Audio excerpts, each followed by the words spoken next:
Hey everyone, today we're going to be doing a return demonstration on transferring bed to wheelchair. First is I'm going to introduce myself and identify the patient and explain the procedure to the patient. Okay. Good morning po sir. Good morning, sir. I'm Ashton F. Nakil, your student nurse for today. Can I please have your wristband po sir? Kindly state your full name and your birthday po sir. Alex D. Malanta, Okay. July 16, 1980. Okay, noted po sir. Today sir, ililipat po namin kayo sa higaan nyo sa wheelchair po. Okay, now let's start. First is I'm going to ask the patient's consent. Tang, i-cross arms daw yung kuya Tang. Okay. Now, next is I'm going to ask the patient to lift their legs if they can lift them.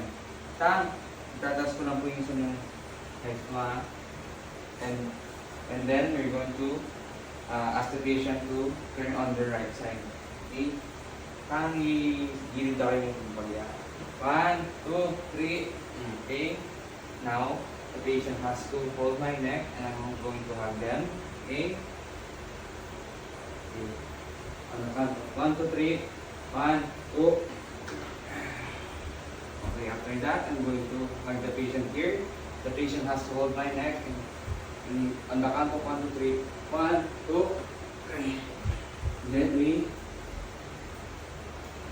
we okay, go. Okay. Good day everyone. Today we're going to be doing a return demonstration on transferring chair to bed. First is I'm going to introduce myself to the patient and I'm also going to explain the procedure. Good day sir. I am Ashton F. Nakil, your student nurse for today po. I'm going to transfer you from your wheelchair to your bed po. Is it okay with you po sir? Okay, now first step is I'm going to ask the patient consent. Sir, could you please put your arms behind my neck? Sir. Now I'm going to hold the patient's upper back like this in a happy position.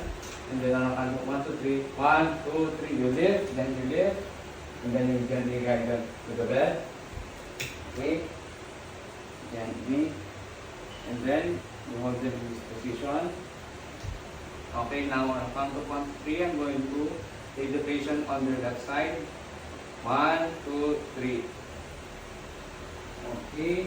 After that, I'm going to straighten the patient's legs. Okay, now sir, I'm going to straighten your legs po.